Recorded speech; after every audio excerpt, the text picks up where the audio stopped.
Boa tarde, gente. Eu sou Nathaniel e a gente vai começar hoje, né, apresentando os seminários de fisiologia animal e a gente é o primeiro grupo. E como tema a gente ficou, né, com locomoção metabólica, ciliar e flagelar. E também, né, os princípios gerais de locomoção e como, o que é e como funciona o músculo. E bem, o meu grupo ele é formado pelo Júlio, né, a Irene e eu, Nathaniel. Dando início, a gente vai começar aqui, né, falando sobre a locomoção amebóide. Bem, o que é isso? Bem, é um tipo de locomoção que geralmente é característica de protozoários, fungos e glóbulos brancos de vertebrados. Bem, por que esse nome? Geralmente essa locomoção é bem comum em amebas, né? Aí daí ameboide. Só que esses organismos não são os únicos a se locomover desse modo. Por exemplo, células animais, como o citei agora há pouco, também podem realizar isso aí. Células vegetais também, um movimento semelhante. E bem, geralmente o movimento dessas células está associado ao movimento do citoplasma dentro da célula. Daí, né, o interessante e o que acontece nesse movimento é que a célula, ela meio que se deforma e vai gerar aquela estrutura que todo mundo conhece, né, os pseudópodes. Aqui a gente tem um exemplo aqui do lado, de uma ameba.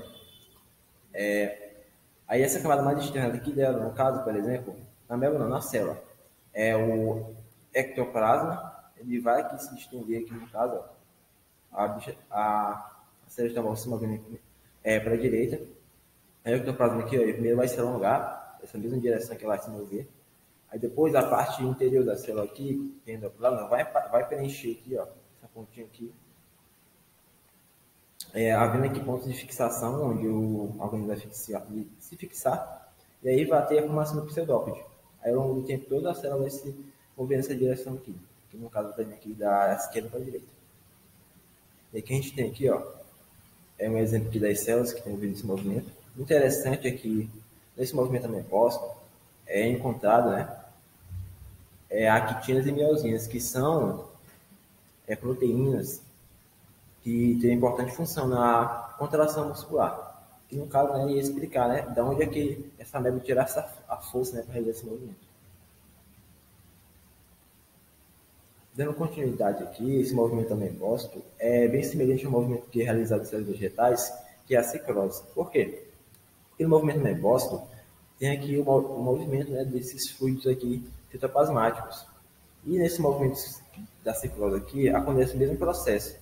O citoplasma aqui da célula vegetal, no caso, está em movimento constantemente. No caso da célula vegetal, o movimento aqui desse fluido aqui citoplasmático, por exemplo, é para movimentar os cloroplastos, que, como vocês sabem, são estruturas importantes na fotossíntese. Né? Então, no caso, se, por exemplo, desse lado aqui direito tem mais incidência de sol na célula, esses cloroplastos, né, através desse movimento aqui do fluido citoplasmático, eles vão se mover para esse local que a gente tem mais incidência. Por exemplo. E como eu estava falando, né, essas estruturas aqui, ó, as actinas miosinas, que são proteínas importantes para a contração muscular nos vertebrados, por exemplo, são encontradas em protozoários, fungos e outros organismos. Então, isso aqui pode ser, por exemplo, um dos fatores que explicam, né, de onde esse organismo tira essa força para se movimentar. E bem, né, agora eu vou passar para minha colega Eulene, né, que vai dar continuidade à apresentação do nosso trabalho.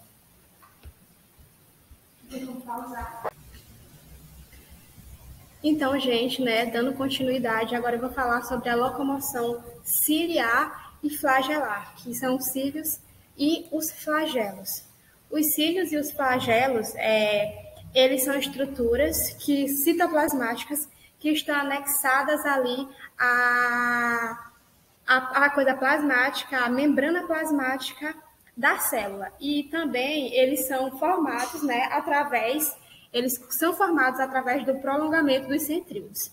Além disso, também é importante falar que tanto os cílios como os flagelos, eles são constituídos por locomoções motoras, proteínas, e formam um conjunto de microtúbulos. Além disso, também, o comprimento tanto do cílio como do flagelo são variados. O flagelo ele vai ser mais comprido, porém ele vai ser em menor quantidade. enquanto os cílios vai ser em grande quantidade, mas são bem mais curtinhos. Quanto à questão também da sua função, a função tanto do cílio como do flagelo é uma função locomotora. Eles trabalham dessa forma, como, por exemplo, nós temos o espermatozoide, que ele consegue se movimentar, né, se locomover, por causa de seus flagelos. E, além disso, também, os cílios, ele vai trabalhar ali, vai ter uma função também no trato respiratório, na traqueia, onde ele vai realizar a sua função de defesa, como a questão da retenção e da eliminação de micro-organismos e partículas. Nós também podemos observar que existe uma diferença entre os cílios e os flagelos. E essa diferença está relacionada com o seu padrão de batimento. Por quê? Porque, como podemos ver na imagem, as formas de batimento, tanto do cílio como do flagelo, são bem diferentes. O batimento de um flagelo, ele proporciona água de uma forma paralela ao eixo do flagelo. Já o cílio, não. Ele vai proporcionar água de uma forma paralela, mas não ao eixo, e sim à superfície do cílio. Isso é bem interessante. Dando continuidade também, existe também vários outros organismos que eles podem ser tanto flagelados quanto ciliadas, como, por exemplo, células. Existe a célula ciliada e existe a célula flagelada. A célula ciliada, ela pode ter milhares de cílios distribuídos sobre sua superfície, como eu pude dizer, né? Quando se trata de cílios, normalmente ele vai estar ali em grandes quantidades. Então, na célula ciliada vai haver uma grande quantidade distribuída na sua superfície de cílios, enquanto numa célula flagelada, geralmente vai possuir apenas 1 ou 3 flagelos. Além disso, também, nós temos as bactérias também, que podem ser tanto flageladas como ciliadas. Só que os flagelos, na verdade, melhor dizendo, das bactérias, eles são diferentes. Por quê? Porque eles são mais finos, eles são rígidos e eles também são mais curtos. E estão rotacionados, né, por uma força que é originária a partir da base da célula que eles estão ligados.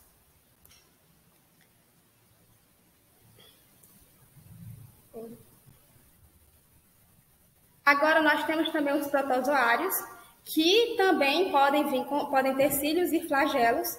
E é importante os cílios e flagelos nos protozoários, porque ajuda eles na movimentação, para que eles consigam se locomover.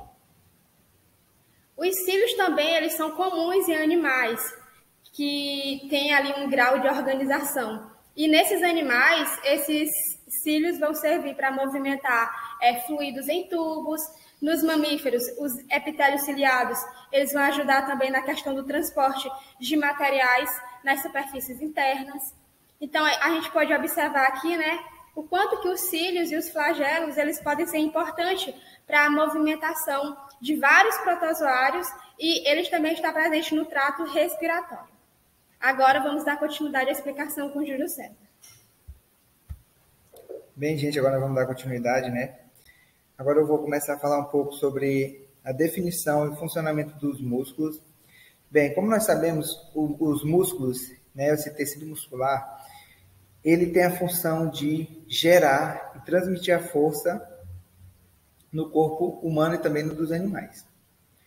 Bem, os músculos, como nós sabemos, eles são responsáveis pela movimentação do sangue pelo organismo, dos alimentos pelo sistema digestório e da urina pelo sistema urinário. Os músculos, nós podemos diferenciar eles quanto à sua organização celular. Como, por exemplo, aqui na imagem a gente pode ver o tecido muscular estriado esquelético, onde ele tem fibras menores, né, um pouco meio juntas. Também temos o tecido muscular estriado cardíaco, que ele é um tecido muscular muito, muito rígido, que ele aguenta altas tensões. E o tecido muscular não estriado, ou tecido muscular liso, que nós temos ele presente no intestino, onde ele, como o nome já diz, né, ele é liso, ele não tem tantas estrias como tem o músculo cardíaco e o esquelético, e as suas células são bem mais alongadas. Então, isso se deve ao fato de que, de como o músculo ele trabalha no corpo. Então, esse tipo muscular, essas fibras, elas vão se repetir em vários grupos animais também. Bem, quanto a isso, nós podemos ver aqui que a função dos músculos, ela vai diferir quanto à necessidade que o animal tem no ambiente em que ele vive. Como, por exemplo, os cães aqui, ó, aqui nessa imagem bem aqui, a gente pode ver de um cão, a primeira imagem. A segunda imagem são os músculos de um gato, a terceira de um cavalo e a quarta de uma vaca, de um bovino. Bem, como nós sabemos, os animais carnívoros, eles têm, vamos dizer assim, eles fazem coisas bem diferentes do que os animais herbívoros. Tanto porque, por exemplo, nos animais herbívoros, principalmente nos equinos e nos bovinos, nós temos a domesticação também que influenciou um pouco disso na evolução desses animais, né? Então a gente pode ver aqui que esses animais eles têm músculos mais apropriados para a corrida, né? Para conseguir aguentar longas distâncias de corrida ou caminhada. E os animais carnívoros, por exemplo, eles têm músculos mais apropriados para, por exemplo, como nos gatos, para escalada, nos cães para resistência, entende? Então, isso vai diferir de acordo com a necessidade do corpo de cada ser vivo. Bem, e essa integração do sistema muscular aos demais sistemas? Bem, como eu falei, os músculos eles atuam e desempenham diversas funções no corpo, como transporte de sangue, ele ajuda no transporte de sangue, ele ajuda também a garantir a realização de movimentos respiratórios, como nós sabemos que o diafragma é um músculo. Então, eles são importantíssimos, além de garantir a nossa movimentação e exercer força. Nós sabemos que o ser humano, nos primórdios da humanidade, né, ele era coletor e caçador, ele corria dos bichos, ele subia em árvores, então os músculos se fizeram essencialmente importantíssimos nessa evolução. Bem, agora, o que nós sabemos, o mecanismo bioquímico da contração muscular ele é o mesmo em todos os músculos e na maioria dos grupos animais, e desempenhando papéis importantes como garantir a movimentação do corpo. Ou seja, então o corpo ele depende dessa movimentação para ele conseguir sobreviver, né? Isso que não se move não tem como, né? E também promover a estabilização das posições corporais, como por exemplo da coluna, né? Tudo é regido pela movimentação dos músculos e de como eles estão aderidos ao corpo. Bem, esse foi o nosso trabalho, espero ter sido de grande aprendizado. É isso.